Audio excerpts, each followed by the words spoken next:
Amén. Amén. La manera de salvarse de la tercera caída del hombre, el arca. En este mensaje llegamos al arca. Hemos visto que Génesis es un libro que contiene muchas semillas espirituales. El arca es indudablemente una gran semilla. El Señor nos ha mostrado algo acerca de las profundidades de este importante tipo. Amén. Uno, el tamaño. Primero, quisiera hablar de las dimensiones y el tamaño del arca. La longitud del arca era de 300 codos, la anchura de 50 codos y la altura de 30 codos. El arca tenía 3 pisos. Puesto que la altura del arca era de 30 codos, la medida de cada piso debe de haber sido 10 codos de altura. Estas dimensiones son muy significativas, porque el arca no medía 800 codos de longitud, 70 de anchura y 20 o 40 de altura, porque medía 300 codos de longitud, 50 codos de anchura y 30 codos de altura. Por una sencilla razón, los números fundamentales del edificio de Dios son 3 y 5. Amén. Amén. Amén. Éxodo 25:10 nos habla de otra arca, el arca del testimonio de Dios. Así que la Biblia contiene dos arcas, el arca de Noé y el arca del testimonio de Dios. La primera arca llevaba dos números, el 3 y el 5, pero las dimensiones del arca del testimonio eran 2,5 codos de longitud, 1,5 codos de anchura y 1,5 codos de altura. Al comparar estas dos arcas, vemos que 2,5 es la mitad de 5 y 1,5 es la mitad de 3. La primera arca tiene las medidas completas y la segunda arca tiene las medidas de los números. La Biblia es la palabra divina y cada uno de sus puntos tiene un significado específico. ¿Por qué las medidas del arca del testimonio están divididas en mitades? Cuando usted ve la mitad, se da cuenta de que hay otra mitad y que en conjunto forman un testimonio. Las dos mitades conforman una unidad completa. Ese es el testimonio de Dios. La segunda arca era el testimonio de Dios. ¿Cómo podía el testimonio ser representado por medio de una cifra? A la gente le resulta difícil ver una cifra y entender que se refiere al testimonio. Pero cuando mira las medidas del arca del testimonio y ve que son mitades, inmediatamente entiende la necesidad de tener la otra mitad. Se da cuenta de que eso era un testimonio, pues 2 es el número de testimonio. ¿De qué dan testimonio las medidas del arca? Son el testimonio de una unidad completa en los números fundamentales 3 y 5. Amén. Amén.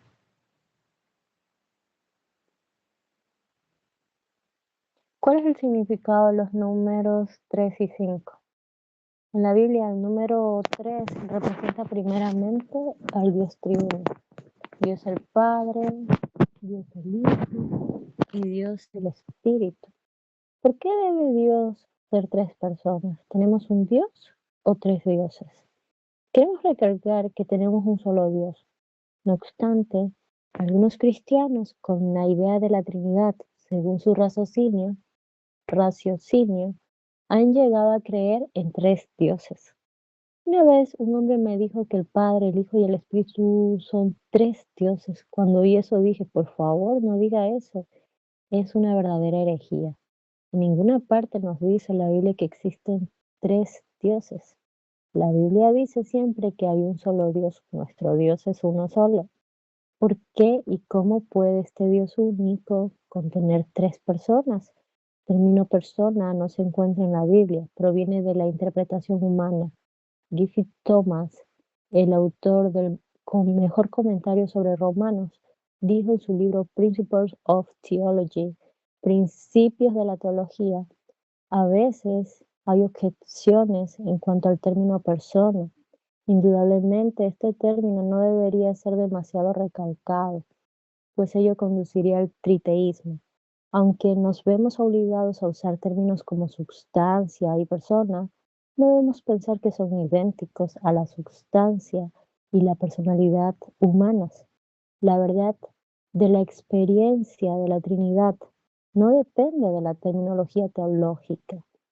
Griffith Thomas también dijo que nuestro lenguaje humano es demasiado limitado para explicar este misterio divino. Carecemos de palabras y términos para expresarlo. No tenemos la comprensión adecuada de este misterio divino. ¿Qué término debemos usar? No lo sabemos. No disponemos de ningún término apropiado. La Trinidad es un misterio y no tenemos ningún vínculo, ningún medio para expresarla. Cuando Felipe le pidió al Señor Jesús que le mostrara al Padre, a él y a los demás discípulos, el Señor contestó: tanto tiempo hace que estoy con vosotros y no me has conocido, Felipe. El que me ha visto a mí, ha visto al Padre. ¿Cómo pues dices tú, muéstranos al Padre? Guau. Amén. Muchos me han censurado por decir que el Señor Jesús es el Espíritu. Aunque no me gusta discutir ni refutar, quisiera preguntar a esos queridos hermanos que me censuran, ¿cómo interpretan 2 Corintios 3:17, donde dice que el Señor es el Espíritu? No pregunte. Entonces, ¿son el Señor y el Espíritu uno solo? No tenemos la capacidad ni los medios para explicar eso adecuadamente. Aunque no podemos explicarlo adecuadamente, tenemos efectivamente un versículo bíblico que dice: y el Señor es el Espíritu. ¿Qué va a hacer usted con este versículo? ¿Lo puede acaso quitar de su Biblia? También quisiera presentar a esos hermanos Isaías 9:6, que dice: Hijo nos es dado, y se llamará su nombre Padre Eterno. ¿Es el Hijo o el Padre? Aunque tampoco lo podemos explicar adecuadamente, este versículo dice que el Hijo se llamará el Padre. En 2 Corintios 3:17 se revela que el Señor ahora es el Espíritu, y en Isaías 9:6 que el Hijo es llamado el Padre. Este es el misterio de la Trinidad. Tenemos el Padre, el Hijo y el Espíritu. No obstante, el Hijo es llamado el Padre y el Hijo es el Espíritu. Ellos tres siguen siendo un solo Dios. Amén. Amén. Amén. Señor Jesús. Todos conocemos Juan 1:1. En el principio era el Verbo y el Verbo estaba con Dios. Queda claro que el Verbo y Dios son distintos. La siguiente frase de Juan 1:1 dice: y el Verbo era Dios. Esta frase crea un problema. En el principio existía el Verbo de Dios. El Verbo estaba con Dios y el Verbo era Dios. ¿Son uno solo o son dos? Este es un misterio, el misterio del Dios triuno.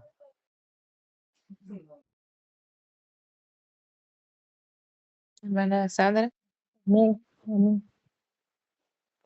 Efesios 4:6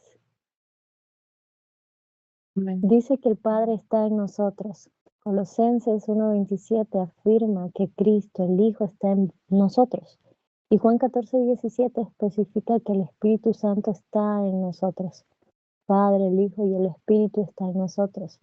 En una ocasión presenté estos versículos a una persona y le pregunté si los entendía y si creía en ellos. Le pregunté: ¿cree usted en todos estos hechos que el Padre, el Hijo y el Espíritu se encuentran en usted?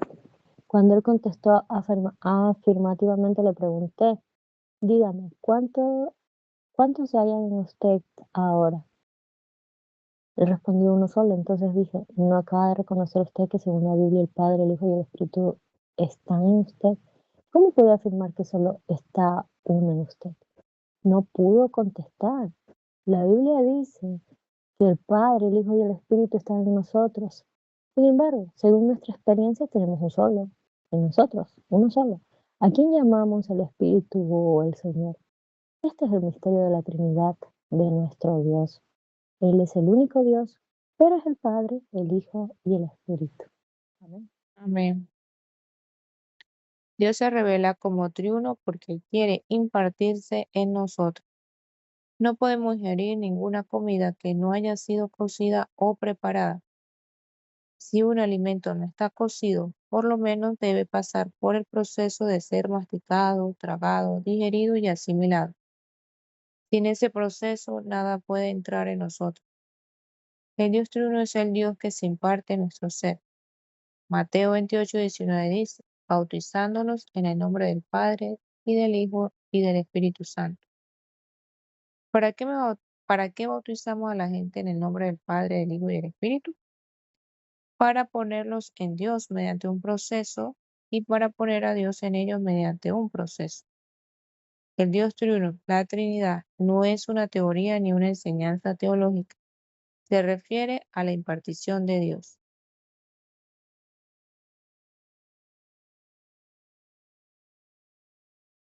Amén. Señor. El número 3 representa a Dios en su impartición. El número 3 implica el Dios que se imparte, el Dios que se infunde en la gente. Siempre que la Biblia habla de la mezcla de Dios con el hombre, de la entrada de Dios en el hombre o de que Dios se deposita en el hombre, usa el asunto de la Trinidad. Por ejemplo, considere 2 Corintios 13:14, donde dice, la gracia del Señor Jesucristo, el amor de Dios y la comunión del Espíritu Santo sean con todos vosotros. No es una doctrina acerca de tres dioses, es el Dios triuno, en el proceso de impartirse, de entrar en nosotros y de introducirnos en todas sus riquezas. Ese es el significado del número 3. Amén.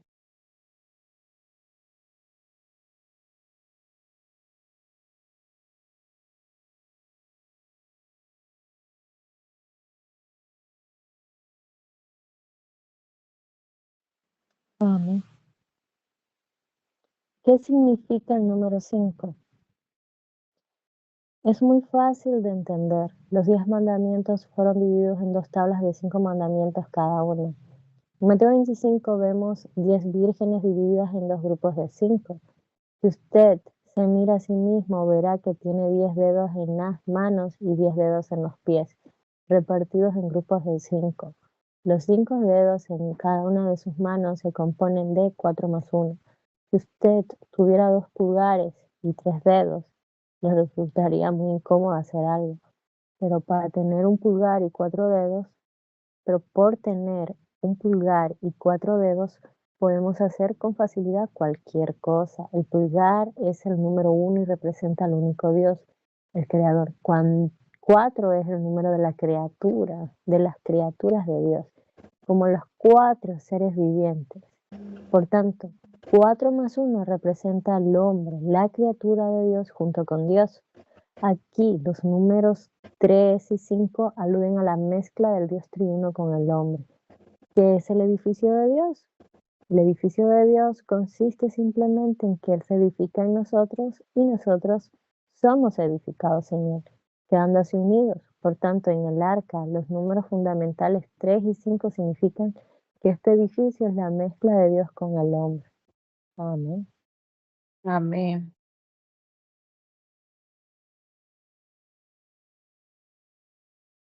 ¿Por qué la longitud del arca era de 300 codos, la anchura de 50 y la altura de 30? Queda claro que el número 300 es 100 multiplicado por 3,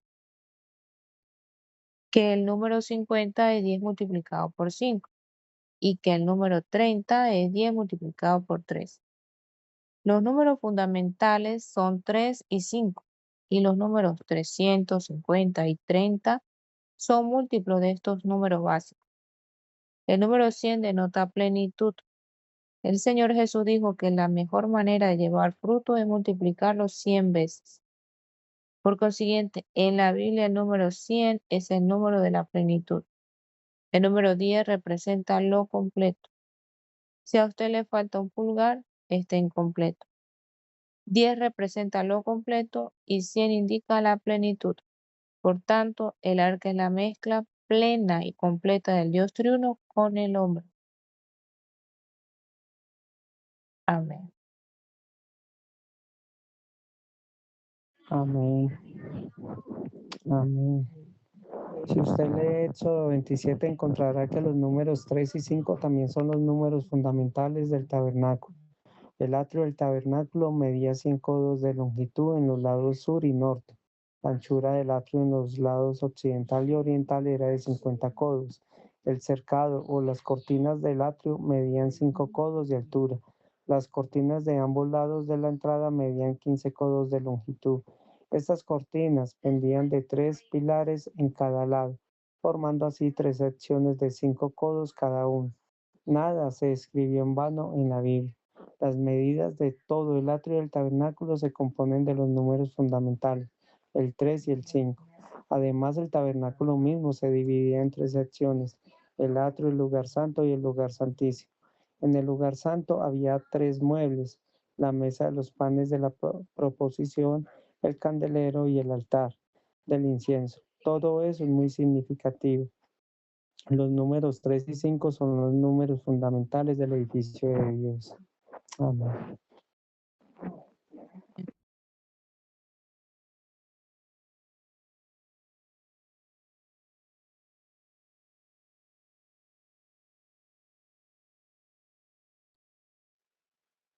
Amén. Espero que usted reciba esta palabra y se dé cuenta de que todo lo que sea parte de la edificación de la iglesia debe componerse de 3 y de 5. Debe ser el Dios trino mezclado con el hombre. Todo lo que usted hace para la edificación de la iglesia debe proceder de la mezcla del Dios triuno con usted y con los demás. Este es un concepto muy profundo. Amén. 2. 3 pisos. El arca se componía de 3 pisos, la planta baja, el segundo piso y el tercero. Los 3 pisos representan la altura del arca. Las 3 secciones del tabernáculo representan las profundidades en las cuales debemos entrar todos. Los 3 pisos del arca representan la altura que todos debemos alcanzar. En cierto sentido, profundizamos y en otro sentido nos elevamos. Indudablemente, los 3 pisos del arca representan al Dios triuno. En la Trinidad de la Deidad siempre decimos el Padre, el Hijo y el Espíritu. En la Trinidad, ¿cuál persona forma el primer piso? Es fácil decir quién es la segunda persona, pues todos sabemos que el Hijo está en el medio. Pero, ¿es el primer piso Dios el Padre o Dios el Espíritu? En Lucas 15 encontramos 3 parábolas: el pastor que recobra la oveja perdida, la mujer que busca y encuentra la moneda perdida, y el padre que acoge al hijo pródigo. La primera parábola se relaciona con el Hijo, la segunda con el Espíritu y la tercera con el Padre. Nuestra experiencia nos muestra que primero vino el Espíritu a nosotros, nos encontró, nos trajo al Hijo y nos impulsó a creer en el Hijo. Después de creer en el Hijo, invocamos, oh Padre. El Espíritu nos lleva al Hijo y el Hijo nos lleva al Padre. Cuando llegamos al Padre, estamos en el tercer piso.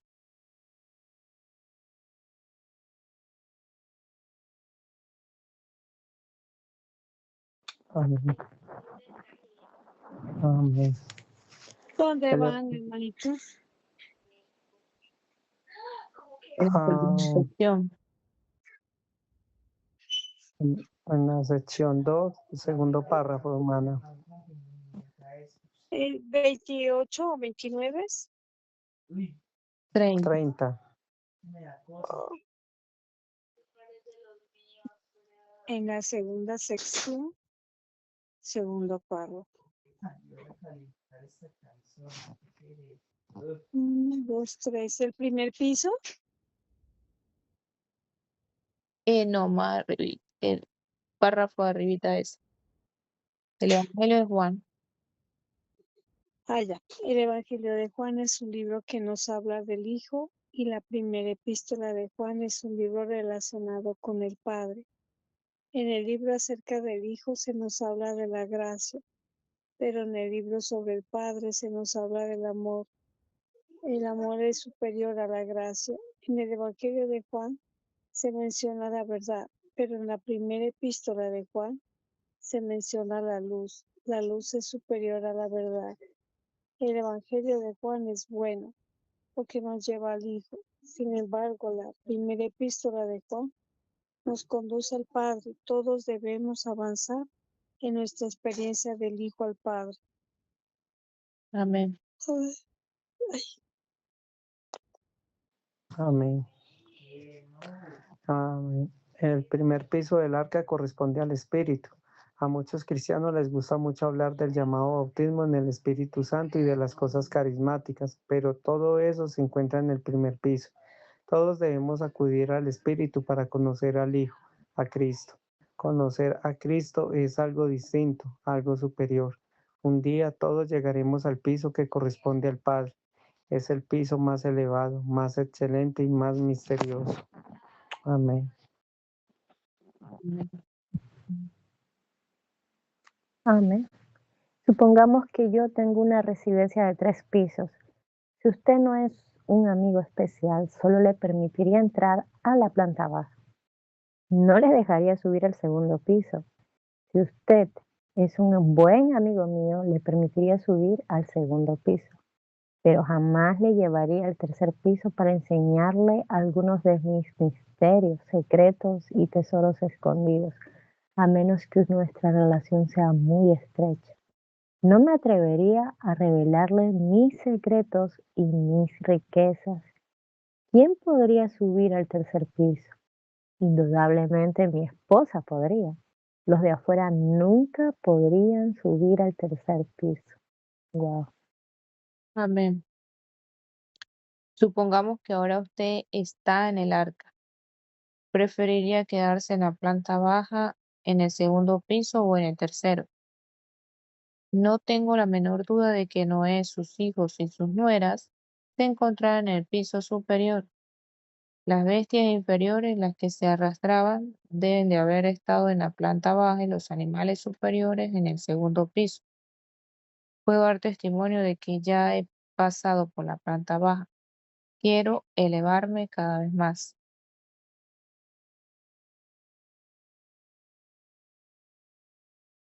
Hermana Cristina. Amén. Una sola ventana hacia los cielos para recibir luz. Después llegamos al asunto de la luz. En el arca había una sola ventana, la cual miraba hacia los cielos. Era una claraboya. El original hebreo traducido ventana tiene la misma raíz que la palabra traducida melodía. Esto significa que cuando uno se encuentra debajo de la ventana, está en mediodía, está bajo la luz solar, lleno de la luz. La cantidad de luz que uno tiene indica el lugar donde se encuentra. La planta baja, el segundo piso o el tercero, he visto muchos cristianos fervientes en un sentido. Eran fervorosos, pero no tenían mucha luz. También he conocido algunos santos queridos cuya presencia lo iluminaba todo. Pasé muy buenos ratos con mi hermano Nick. Cuando una persona se sentaba con él, todas las tinieblas desaparecían de ella y todo se aclaraba. Su presencia era como la luz del mediodía. ¿En qué piso está usted? El piso en que está usted, el piso en que se encuentra, indica la cantidad de luz que usted tiene. Cuanto más luz tiene usted, más elevado está, y cuanto menos luz tiene, más bajo se encuentra.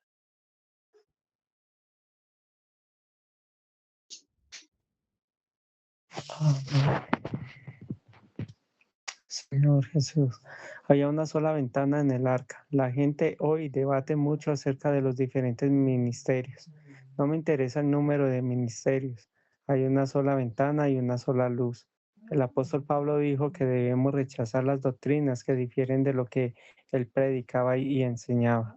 En la economía de Dios y en la iglesia de Dios debe haber una sola ventana. La luz no debe venir del norte, del sur, del oriente ni del occidente, sino del cielo. En el edificio de Dios hay una sola ventana, una sola revelación y una sola visión. La luz viene de arriba. Amén. Amén.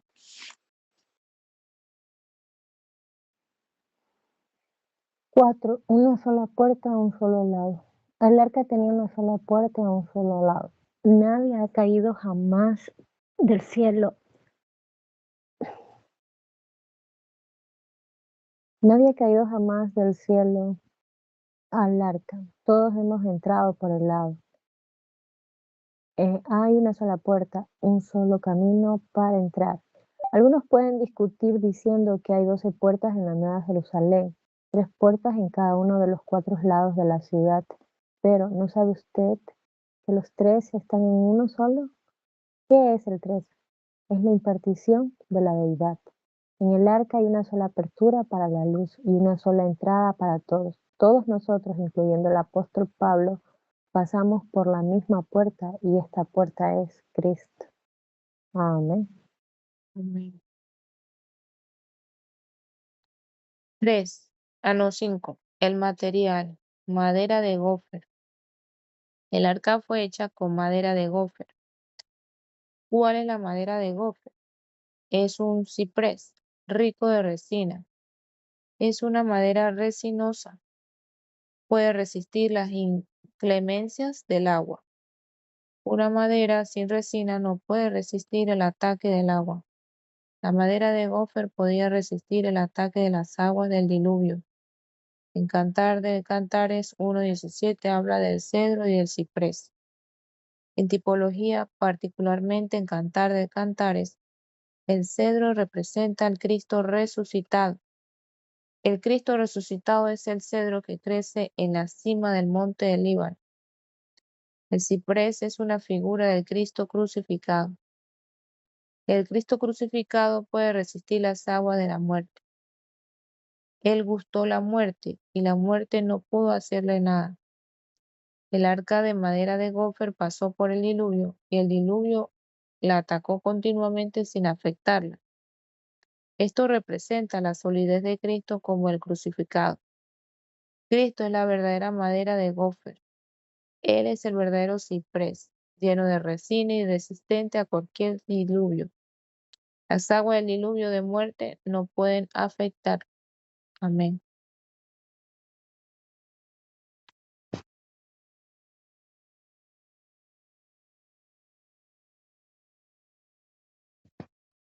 Ana Cristina. Sí. ¿Cómo es? 6. Cubierta con brea por dentro y por fuera. Sí. Caray, ¿dónde está la C? Sección 4. Uy, ya vamos a la sección 4. Bueno. C. Pero aquí dice 31, hermanitas. Sección 3, hermana, ahí mismo en la sección 3. Perdón, sección Este 3. mensaje lo tiene 3, sí. Perdón, sí. Sí, amén. C. Cubierta con brea de por dentro y por fuera. Cristo no es solamente crucificado, sino también quien derramó su sangre para cubrirnos de la culpa de nuestros pecados. Por tanto, el arca estaba cubierta de brea por dentro y por fuera. La palabra hebrea traducida brea tiene la misma raíz que la palabra hebrea traducida expiación. El significado principal de esta raíz hebrea es cubrir. La palabra que se refiere al propiciatorio, la cubierta del arca del testimonio, se deriva de la misma raíz. Eso significa que en Cristo estamos totalmente cubiertos. Todos estamos cubiertos con tal redención. La muerte no puede afectarlo a él y por tanto ninguna condenación ni juicio puede llevar a nosotros, porque nos hallamos cubiertos por la redención de Cristo.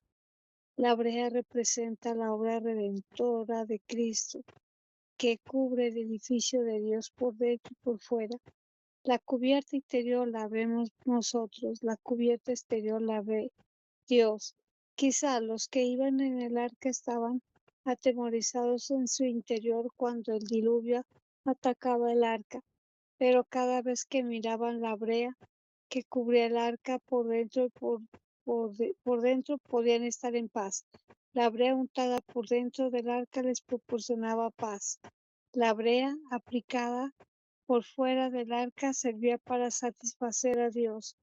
La cubierta de brea por fuera también la veían a Satanás y los ángeles. Es un cuadro de la sangre. Cada vez que miramos la sangre, tenemos paz. Cada vez que Dios nos mira la sangre, queda satisfecho. Cada vez que Satanás mira la sangre, queda incapacitado para atar. Cada vez que los ángeles miran la sangre, se regocijan. Amén. Amén. Está el hermano Jorge, el hermano Jesús, perdón, el hermano Omar Jesús. Amén, hermana. No, hermano, ya es el sueño. Amén, hermana. ¿Qué porción está? ¿Qué mensaje?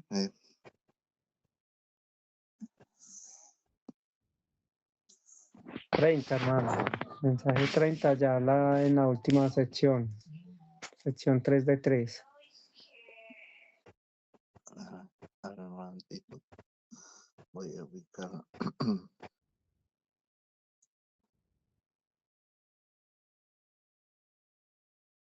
Señor Jesús.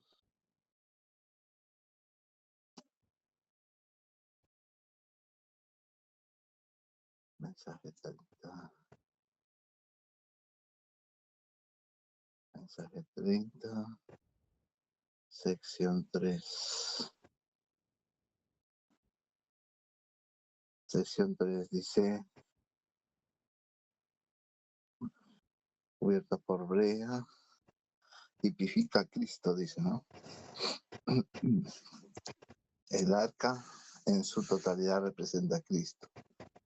Cristo no es una canoa, sino un arca. Una canoa es un tronco de madera que se ha vaciado. Un arca se compone de muchos pedazos unidos adecuadamente. Es un edificio. Una canoa es una pieza individual, pero un arca es una entidad corporativa. Y Cristo es un arca. Nunca podríamos estar a salvo en una canoa, pero cuando estoy en el arca puedo dormir bien. Por muy violenta que sea la tormenta, estábamos en el arca. Algunos cristianos quizás tengan a Cristo como canoa, pero nuestro Cristo es un arca. Amén.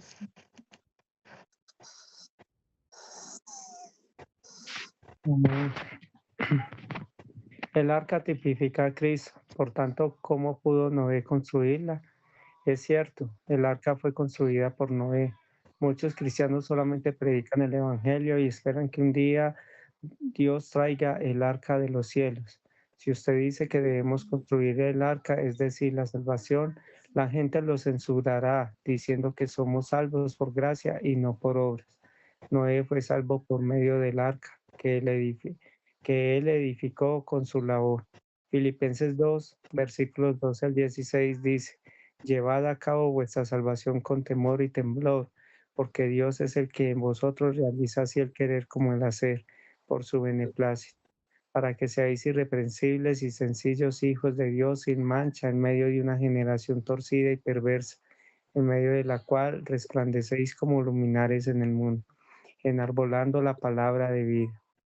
¿Qué significa llevar a cabo vuestra salvación? Significa enarbolar la palabra de vida, iluminar, brillar, expresar a Cristo.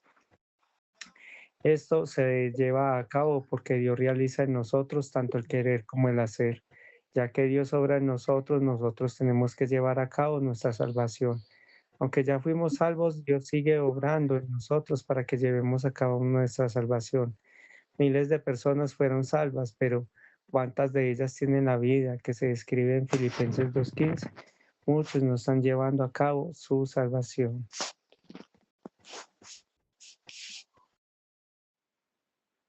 Amén.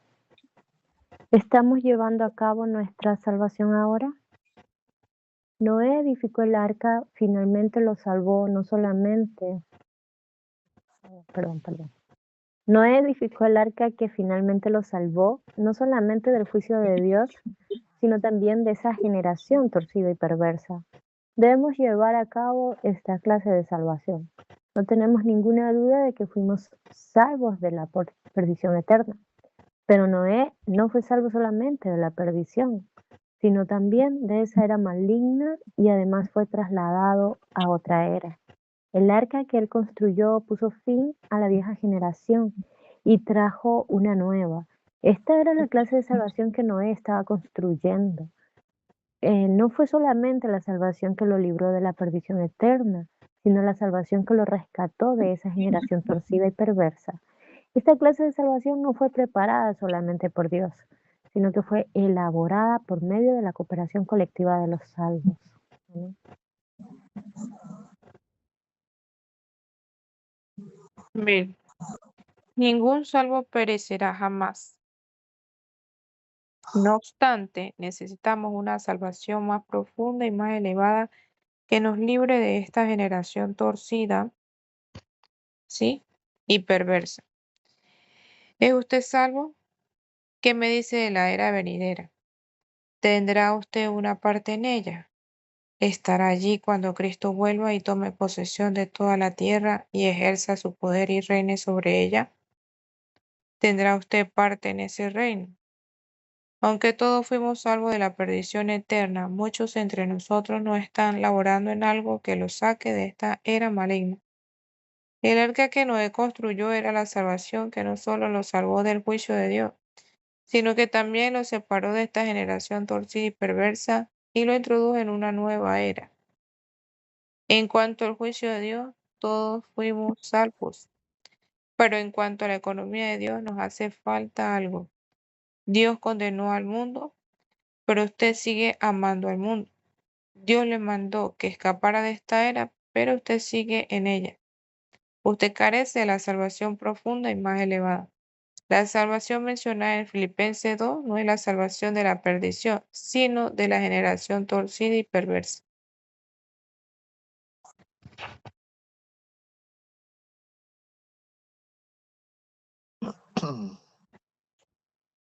Mientras los apóstoles predicaban el Evangelio, también edificaban el arca en la cual disfrutarían de la plena salvación. ¿Qué era el arca? Era el Cristo corporativo. Mientras los apóstoles predicaban al Cristo individual, construían al Cristo corporativo. Mediante el Cristo corporativo, millares de personas no solo fueron salvos del juicio de Dios, sino también de esa generación torcida y perversa.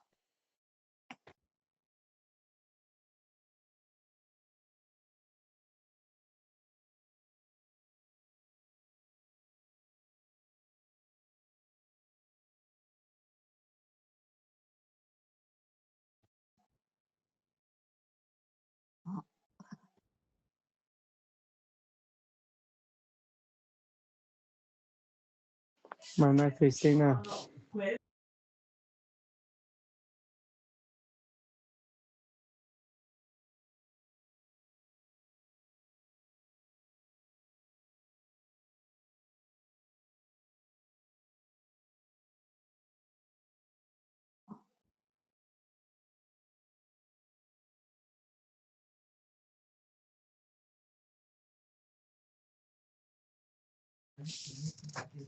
amén. Mientras los apóstoles predicaban el Evangelio, también edificaban el arca en la cual disfrutarían de la plena salvación. ¿Qué era el arca? Era el Cristo corporativo. Mientras los apóstoles predicaban al Cristo individual, construían al Cristo corporativo. Mediante el Cristo corporativo, millares de personas no solo fueron salvas del juicio de Dios, sino también de esa generación torcida y perversa. Amén.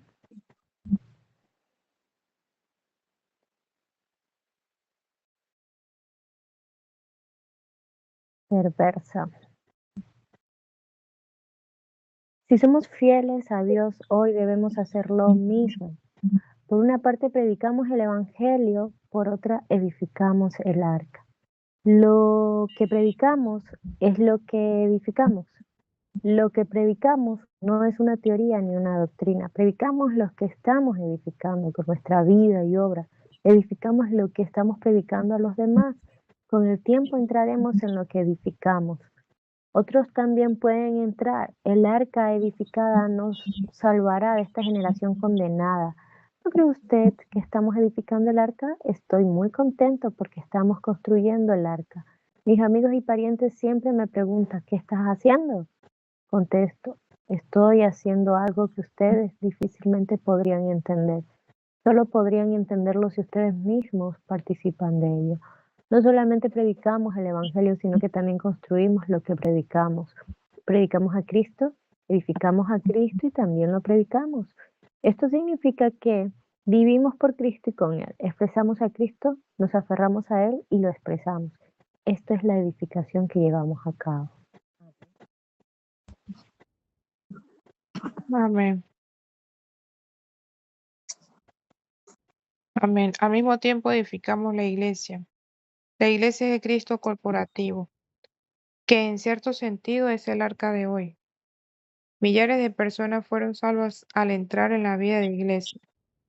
Muchos pueden testificar que fueron salvos al entrar en la iglesia.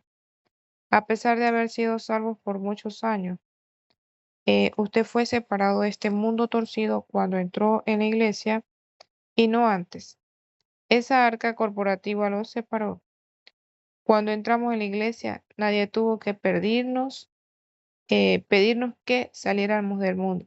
Empezamos simplemente una vida de iglesia yendo de una reunión a otra. Con el tiempo desaparecieron el pelo largo y muchas otras cosas de esta era. Al participar de la vida de iglesia, desaparecerá todo lo de esta era torcida. ¿Qué puede salvarlo de esta era perversa? Iglesiar lo puede hacer. Está modificando el arca que nos puede salvar de la era condenada por Dios a nosotros y también a otros.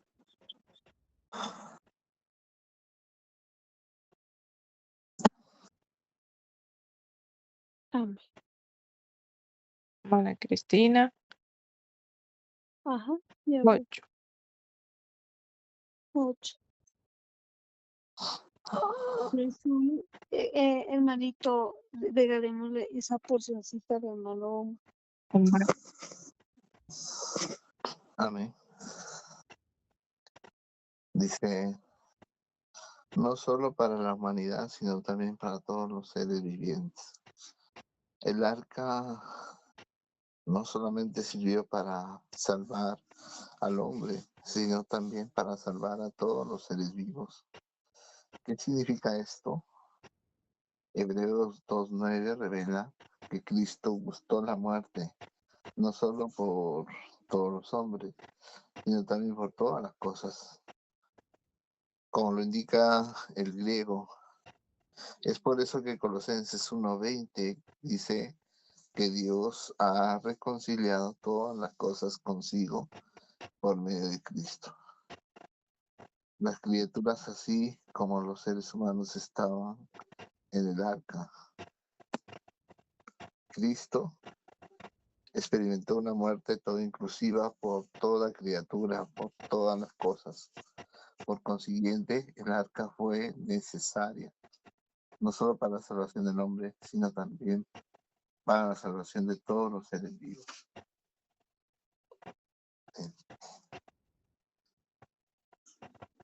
Amén.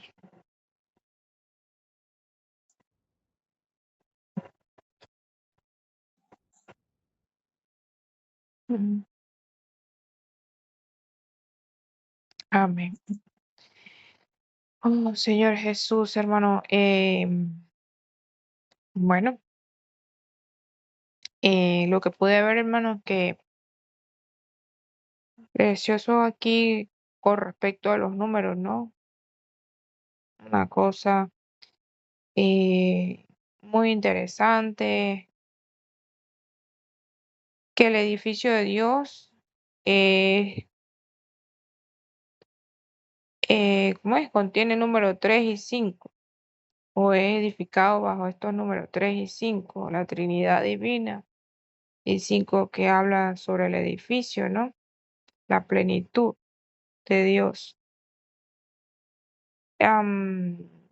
El 5 es los 4 más 1, que es las criaturas mezcladas con Dios.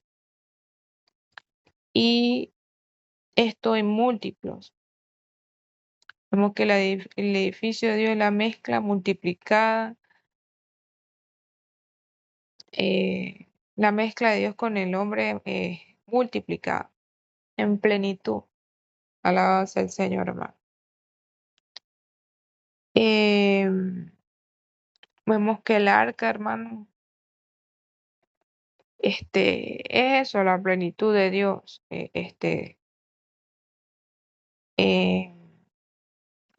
los seres humanos.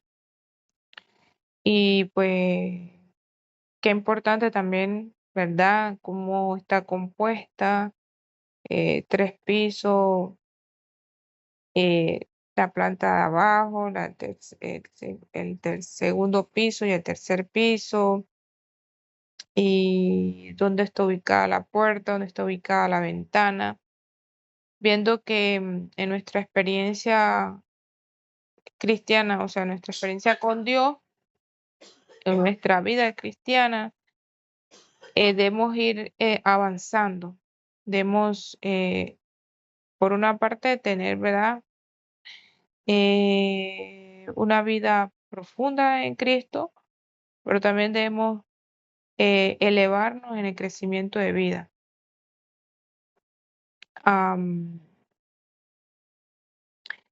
Vemos que la planta baja representa a las criaturas, los animales, porque ahí estaban, ¿verdad? Los animales, sobre todo los que se arrastran. Y en el segundo piso, me imagino que también los animales, pero ya no los que se arrastran. Y en el tercer piso estaba la familia de Noé. Pero lo interesante acá es que ellos estaban cerca de la ventana. Entonces, para nosotros elevarnos, necesitamos tener, estar en la luz, ¿sí? La luz, de hecho, produce el crecimiento de vida. Em, También habla sobre los materiales edificados, ¿verdad? La madera de gopher, que es el ciprés que representa a Cristo crucificado, con lo cual vence las tormentas o la fuerza del mundo, ¿no? De la muerte y todo esto, de las tempestades, de las aguas, el movimiento, y que no permite que la muerte entre. Y el material con que estaban pegadas las maderas, que es este,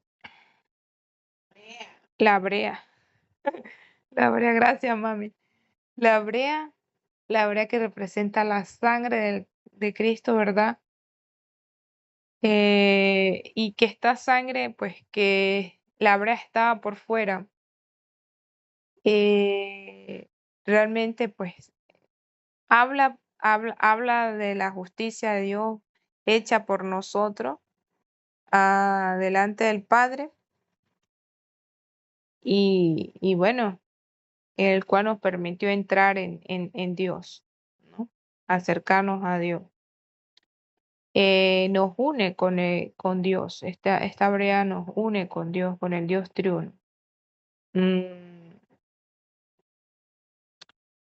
Y bueno, ya esta última parte,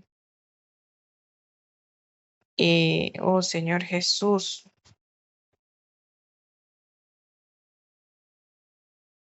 Sí, que el arca nos separa.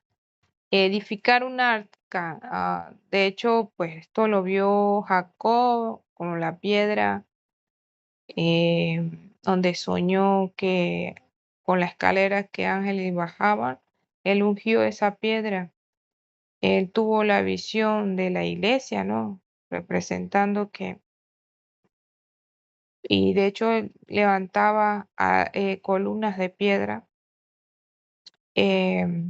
viendo que el Señor desea un edificio. Un edificio habla sobre la iglesia, ¿no? Y también sobre una consagración al Señor.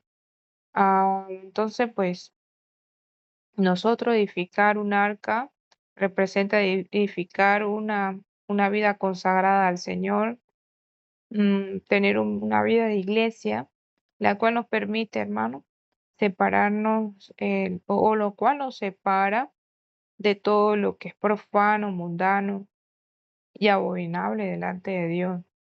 Y, y nos lleva en salvación, en Dios, nos lleva a la meta de Dios, que es ser uno en Dios y alcanzar la meta, la plenitud de Dios. Amén. Bueno, que podamos ser esos Noé que edificaron el arca, que escucharon la voz del Señor, escuchó la voz del Señor y obedeció. Llevó una vida consagrada junto con su familia, en medio de una era perversa y torcida, edificando esa arca, pues lograron, el Señor los separó del mundo y del juicio de Dios, hermano. Amén. Y el Señor, pues, ellos lograron en cierto sentido la meta, el propósito por el cual lo había llamado, que es la plenitud de Dios, hermano. Amén.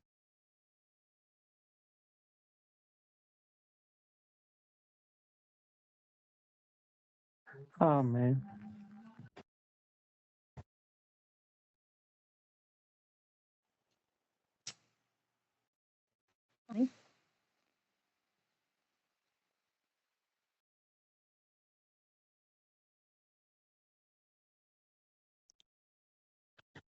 Yo fui impresionada con el hecho de que la manera para salvarse de esta tercera caída que Dios le dio al hombre fue Cristo en sus diferentes aspectos. Cristo como el arca, que tenía las medidas necesarias para ser nuestra cubierta. Mi hermano mencionaba aquí la mezcla de la Trinidad Divina, que es el 3, con el hombre, la creación de Dios, más Dios el Creador, que es el número 5, que representa la responsabilidad. Esta mezcla de Dios con el hombre y el hombre con Dios, dice que nos revela que Dios quiere impartirse en el hombre y como seres tripartitos estamos calificados para recibirlo. Entonces, el número 3 representa impartición. Dios desea impartirse en el hombre. Número 5 significa, decía el hermano aquí, compleción. El número 5 representa la mezcla, el número 3 y 5 redunda en una mezcla que tiene que ver con el edificio de Dios. Entonces vemos que el edificio de Dios es algo que asciende. Es esta mezcla de Dios con el hombre, Cristo. Esta mezcla se hizo posible por medio de Cristo, quien llega a ser nuestra cubierta, pero no quiere que nos quedemos en un nivel bajo en cuanto a lo que tenía que ver con los pisos, ¿no? Sino que profundizáramos en esta experiencia hasta llegar a lo más elevado que era el Padre. disfrutar las 3 personas de la deidad. Entonces, el hermano dice aquí, no como 3 entidades diferentes, sino como en cuanto a su función, como el Espíritu que salva, como el Hijo que puede ser disfrutable y expresado, y como el Padre que ejerce autoridad.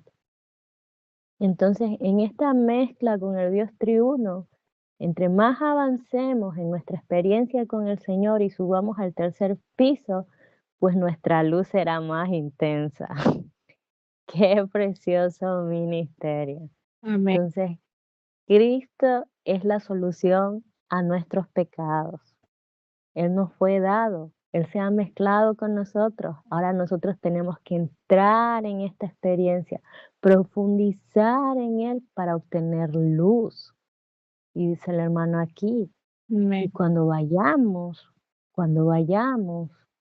nuestra luz deslumbrará, pero es el Señor resplandeciendo en